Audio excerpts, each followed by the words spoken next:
ይህ ሚዛናዊና ተአማኒ ሰበር መረጃዎችን የሚያደርሳችሁ ጥበብ ሚዲያ ነው። ሰብስክራይብ በማድረግ የደወል ምልክቷን በማብራት ቤተሰብ ትሆኑ ዘንድ በታላቅ ትህትና እንጋብዛለን።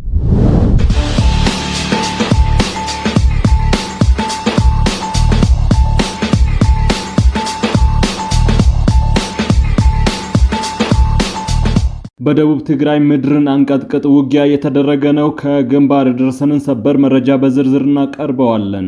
በኦሮሚያ ክልል ቄለም ወለጋ ዞን አንፊሎ ወረዳ ያቲ ቀበሌ በታጣቂ ኃይሎች እና በመንግስት የጸጥታ አካላት መካከል ደም አፋሳሽ ጦርነትና ግጭት መከሰቱ ተገልጿል። ዝርዝሩ በቆይታችን ይቀርባል። አርብ ዕለት የረፍት ቀን እንዲሆን በሀገራዊ ምክክር መድረኩ ጥያቄ ቀርቧል። የኢራን እስላማዊ አብዮት ዘብ የሆርሙዝ ወሽመጥን የመክፈቱ ጉዳይ የሚወሰነው አሜሪካ ከቴህራን የቀረቡላትን ቅድመ ሁኔታዎች ሙሉ በሙሉ ስትቀበል ብቻ እንደሆነ ገልጿል። በውጭ የመረጃ ሰዓታችን በዝርዝር ይቀርባል። ውድ ቤተሰቦቻችን እነዚህንና ሌሎችንም ሀገር አቀፍና ቀጠናዊ ዓለም አቀፍ መረጃዎችን በቆይታችን ወደ እናንተ እናቀርባለን። እስከ ፍጻሜው አብራችሁን ቆዩ። አርብ የእረፍት ቀን እንዲሆን በሀገራዊ ምክክር መድረኩ እንደ አዲስ ጥያቄ ቀረበም። እየተካሄደ ባለው የሀገራዊ ምክክር ጉባኤ በሃይማኖታዊ ጉዳዮች አጀንዳ ላይ እየተወያየ የሚገኝ ሲሆን የእስልምና እምነት ተወካዮች አርብ ዕለት የእረፍት ቀን እንዲሆን ጥያቄ አቅርበዋል። ከአፋር ክልል የተወከሉ ተሳታፊዎች እንደገለጹት አርብ በሙስሊሙ ማህበረሰብ ዘንድ የጁሙአ ሶላት የሚሰገድበት ልዩ ቀን በመሆኑ የእረፍት ቀን እንዲደረግ ምክረ ሐሳብ ቀርቧል። ከዚህ በተጨማሪም ደግሞ በውይይቱ የኢትዮጵያ ታሪክና የመንግስት ግንባታ ትርክት እንደገና እንዲመረመር፣ የሀገሪቱ ስርዓተ ትምህርት እንዲሻሻልና ተመጣጣኝ ውክልና እንዲኖር የሚሉ ነጥቦች ተነስተዋል። ተወካዮቹ አክለውም በሀገሪቱ ያሉ የውስጥ ግጭቶች በውይይትና በእርቅ መፍትሄ ማግኘት እንዳለባቸው አጽንኦት ሰጥተዋል። በምክክር ሂደቱ ከእያንዳንዳቸው 500 አባላት ካሏቸው የስር ቡድኖች የተመረጡ 50 አባላት ያቀረቡትን አጀንዳ ምክረ ሐሳቦችን በማቀናጀት ላይ የሚገኙ ሲሆን በቀጣይ ቀናት የተቀናጁ ሐሳቦች ተዋህደው ለ8 የሥራ ቡድኖች እንደሚቀርቡ ተገልጿል። በኦሮሚያ ክልል ቄለም ወለጋ ዞን አንፊሎ ወረዳ ያቲ ቀበሌ በታጣቂ ኃይሎችና በመንግስት የጸጥታ አካላት መካከል ደም አፋሳሽ ጦርነትና ግጭት መከሰቱ ተገለጸ። በመንግስት በኩል የዳሎል ማዕከላዊ እዝ ጣምራ ክፍለ ጦር ፈንቅል ሬጅመንት አባላት አካባቢውን ተቆጣጥረው በነበሩት የኦሮሞ ነጻነት ሰራዊት ታጣቂዎች ላይ አጠቃላይ ወታደራዊ እርምጃ መውሰዳቸውን አስታውቋል። የፈንቅል ሬጅመንት አዛዥ መቶ አለቃ መሐመድ ይሳቅ እንደገለጹት ከሆነ ወታደራዊ ክንውን ለአካባቢው ደህንነትና ለነዋሪዎች ሰላም ሲባል የተካሄደ ነው። በዚህ ያቲ ቀበሌ በነበረ ውጊያ በሬጅመንቱ ስር የሚገኙ እያንዳንዱ ሻምበላ አባላት ተሳታፊ እንደነበሩ፣ በአካባቢው ይንቀሳቀሱ በነበሩ ታጣቂዎች ላይ ከፍተኛ ጉዳት ማድረሳቸውን ገልጸዋል። እንደ መኮንኑ ገለጻ የመንግስት የጸጥታ ኃይሎች በአካባቢው የነበረውን የታጠቁ አካላትን እንቅስቃሴ መግታት የቻሉ ሲሆን የህዝብን ደህንነት ለማስጠበቅና የልማት ስራዎች ሳይስተጓጎሉ እንዲቀጥሉ ለማድረግ በተመሳሳይ ሁኔታ የሚንቀሳቀሱ ማንኛቸውም የታጠቁ ኃይሎች ላይ የሚወሰደው ወታደራዊ እርምጃ አሁንም ተጠናክሮ እንደሚቀጥል አስታውቀዋል። በውጊያው ወቅት የተመዘገበውን ውጤት በተመለከተ ደግሞ የሻምበሉ ምክትል አዛዥ 10 አለቃ ተመስገን ስንታየሁ ማብራሪያ ሰጥተዋል። እንደ 10 አለቃ ተመስገን ገለጻ በተካሄደው ግጭት በታጣቂ ቡድኑ በኩል ከአስተባባሪዎቹ አንዱ የተባለው ጃልጫላ የተሰኘው ግለሰብና በርካታ የታጣቂ ቡድኑ አባላት መደምሰሳቸውን ተናግረዋል። ከዚህ በተጨማሪም በመስክ በተገኘው መረጃ መሰረትም 5 የክላሽንኮቭ ጠመንጃ፣ 5 የክላሽ መጋዘኖች፣ 119 ተተኳሽ ጥይቶች እንዲሁም ልዩ ልዩ የመስክ ቁሳቁሶች በመንግስት የጸጥታ ኃይሎች እጅ ውስጥ መውደቃቸውን አስረድተዋል። በሌላ በኩል የአካባቢው ህዝብ ምላሽና ማህበራዊ ሁኔታ በተለያዩ መንገዶች እየተገለጸ ይገኛል። የመንግስት ወታደራዊ አካላት እንደሚያስረዱት የአካባቢው ነዋሪዎች የጸጥታ ኃይሎች በወሰዱት እርምጃ ደስተኛ እንደሆኑ የገለጹ ሲሆን ለወታደሮቹ ድጋፍ የሚሆን አንድ የእርድ ሰንጋ ከነሙሉ አስቤዛው በማቅረብ ከሰራዊቱ ጎን መሆናቸውን አሳይተዋልም ብለዋል። ሆኖም ግን በአካባቢው ከቆየው ረጅም ጊዜ ያስቆጠረ ውጊያና አለመረጋጋት አንጻር የማህበረሰቡ ሁኔታ ሰላሙ ሙሉ በሙሉ ወደ ነበረበት ለመመለስ ተጨማሪ ጥረቶች እንደሚያስፈልጉም ይነገራል። በቄለም ወለጋና በአካባቢው ያለው ወታደራዊ ግጭት በህዝቡ ዕለታዊ እንቅስቃሴ በነጻነት የመንቀሳቀስ መብትና በአካባቢው ኢኮኖሚ ላይ ከፍተኛ ጫና እያሳደረ እንደሚገኝ የሚታወቅ ሲሆን ወታደራዊ ሁኔታው በዘላቂነት እንዴት እንደሚፈታ የታጣቂዎቹም ሆነ የመንግስት ወገኖች የሚያደርጉት እንቅስቃሴ ትኩረት ተሰጥቶት የሚከታተሉት ጉዳይ እንደሆነ ነው እየተነገረ የሚገኘው። የኢትዮጵያ ማዕድን ዘርፍ በ5.7 ቢሊዮን ዶላር የውጭ ምንዛሬ ማግኘቱን ሚኒስትሩ አስታወቀ። የኢትዮጵያ ማዕድን ዘርፍ በተጠናቀቀው የ2018 በጀት ዓመት 5.7 ቢሊዮን ዶላር የውጭ ምንዛሬ ማስገኘቱን የማዕድን ሚኒስቴር ገልጿል። በቀጣይ በጀት ዓመትም 6.7 ቢሊዮን ዶላር ገቢ ለማግኘት አቅዷል። ሚኒስትሩ ይህንን የገለጸው ሐምሌ 30 2018 የማዕድን ሚኒስቴር የኢትዮጵያ ጂኦሎጂካል ኢንስቲትዩት እና የማዕድን ኢንዱስትሪ ልማት ኢንስቲትዩት የ2018 ዓመተ ምህረት የሥራ አፈጻጸምና የ2019 በጀት ዓመት እቅድ ግምገማ ባካሄዱበት ወቅት ነው። የማዕድን ሚኒስትሩ ኢንጂነር ሀብታሙ ተገኝ እንደተናገሩት የማዕድን ዘርፉ ከሀገሪቱ 5 ዋና ዋና የኢኮኖሚ ምሰሶዎች አንዱ ሲሆን በቅርብ ዓመታት ውስጥ ፈጣን እድገት አስመዝግቧል።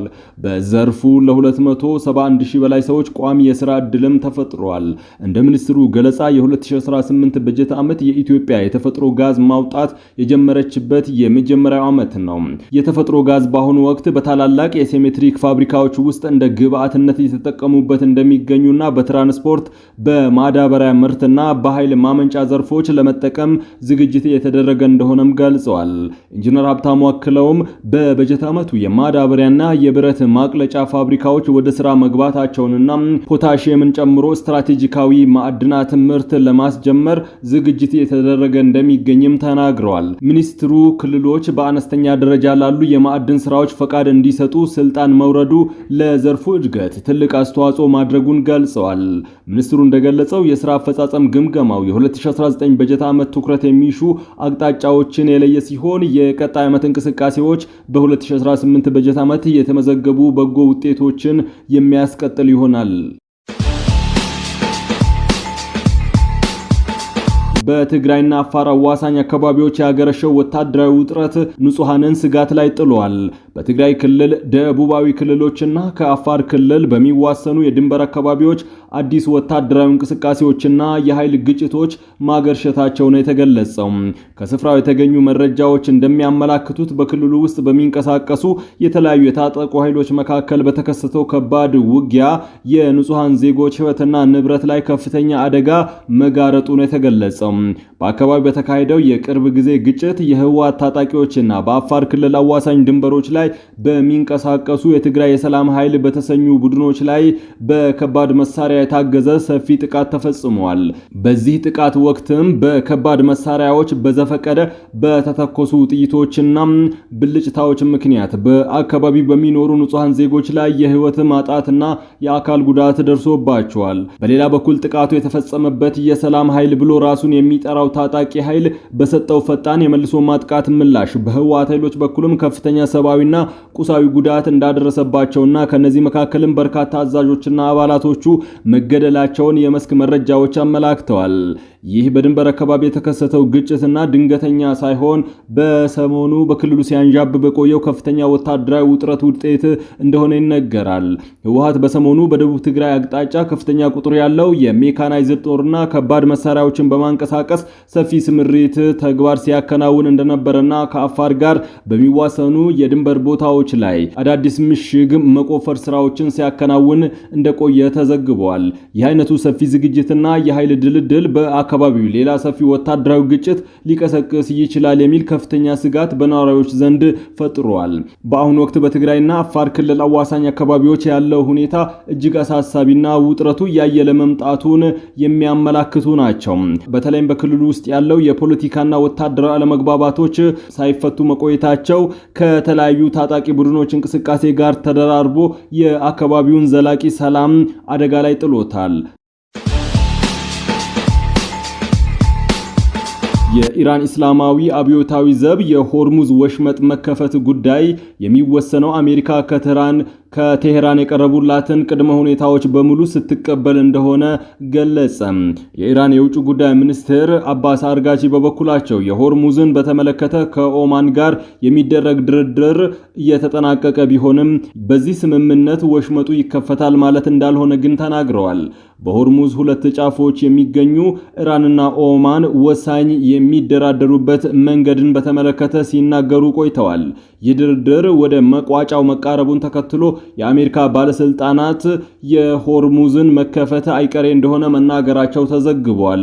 የውጭ ጉዳይ ሚኒስቴር አርጋቺ የሆርሙዝ ወሽመጥ ህጋዊ መዋቅርና አስተዳደር የመርከብ ጉዞ መስመርን ለመወሰን የሚደረገውን ድርድር ለስምምነት መቃረቡን በዛሬው ዕለት አስታውቀዋል። ከኦማን ስምምነት መፈረም ግን የወሽመጡ መከፈት እንደማይገናኝም ጠቁመዋል። የሆርሙዝ መከፈት በሌሎች ሁኔታዎች ላይ የሚመሰረት ነው። አሜሪካ የኢስላማባድ መግባቢያ ስምምነትን በመጣሷ ካሳ እንድትከፍል ማድረግ ከቅድመ ሁኔታዎች መካከል አንዱ እንደሆነ ተጠቅሷል። በዚህ ጉዳይ ላይም አስተያየት የሰጡት የኢራን እስላማዊ አብዮታዊ ዘብ ቃል አቀባዩ ጀነራል ሁሴይኒ ሞሃቢሚ በተመሳሳይ ከኦማን ጋር የሚደረገው ድርድር ከሆርሙዝ መከፈት ግንኙነት እንደሌለው ገልጸዋል። ቃል አቀባዩ የሆርሙዝ ወሽመጥ ለኛ የኢኮኖሚና የውሃ መስመር ብቻ አይደለም፣ በእስላማዊ ሪፐብሊክ እጅ የሚገኝ የጂኦግራፊ አቀማመጥና ጉልበትም ጭምር ነው። ስለዚህ ጠላት ወሽመጡ እንዲከፈት የኢራን ቅድመ ሁኔታዎችን ለመቀበል ይገደዳልም ብለዋል። ውድ ቤተሰቦቻችን የዕለቱን መረጃዎቻችን የምናጠቃልለው የውጭ ገንዘቦችን ዕለታዊ የምንዛሬ ዋጋ ወደ እናንተ በማቅረብ ነው። ዛሬ በዳሽን ባንክ አንድ የአሜሪካን ዶላር 159 ብር እየተመነዘረ ነው። የአውሮፓ ዩሮ 187 ብር ከ2 ሳንቲም፣ ፓውንድ ስተርሊንግ 204 ብር ከ4 ሳንቲም፣ የስዊዝ ፍራንክ 204 ብር ከ5 ሳንቲም፣ ድርሃም 46 ብር ከ1 ሳንቲም፣ ሪያል 45 ብር ከ1 ሳንቲም ይመነዘራል። በአቢሲኒያ ባንክ አንድ የአሜሪካን ዶላር 159 ብር ከ4 ሳንቲም፣ ፓውንድ ስተርሊንግ 212 ብር ከ1 ሳንቲም፣ የአውሮፓ ዩሮ 186 ብር ከ3 ሳንቲም፣ የስዊዝ ፍራንክ 196 ብር ከ6 ሳንቲም፣ ድርሃም 44 ብር ከ7 ሳንቲም፣ ሪያል 44 ብር እንዲሁም የቻይና ዩዋን 23 ብር ከ4 ሳንቲም ይመነዘራል። በህብረት ባንክ አንድ የአሜሪካን ዶላር 160 ብር ከ4 ሳንቲም፣ ፓውንድ ስተርሊንግ 212 ብር ከ9 ሳንቲም፣ ዩሮ 187 ብር ከ9 ሳንቲም፣ የስዊስ ፍራንክ 196 ብር ከ4 ሳንቲም በዛሬው ዕለት እየተመነዘረ ነው።